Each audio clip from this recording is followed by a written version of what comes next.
اذ اخرجہ الذین کفروا، کافروں کی طرف فعل کی نسبت کی گئی۔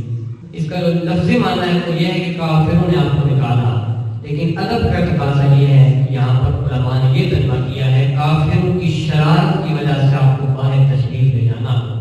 کافروں کا ارادہ تھا، انہوں نے دار الندوہ میں جو مشاورت کی تھی، کافروں نے ارادہ کیا تھا کہ آپ کو شہید کیا جائے۔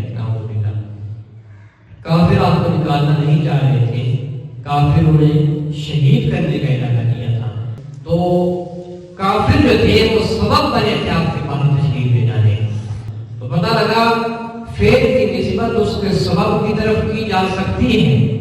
تو اگر ہم دیکھیں آقا کریم صلی اللہ علیہ وآلہ وسلم نے فرمایا کہ میں تقسیم کرتا ہوں، اللہ تعالیٰ عطا فرماتا ہے۔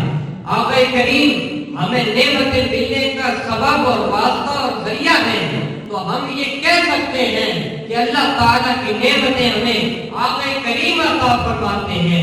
اعلیٰ حضرت نے ترجمانی کی، لا ورب العرش، جس کو جو ملا ان سے ملا، بٹتی ہے کونین میں نعمت رسول اللہ۔ نعرہ تکبیر۔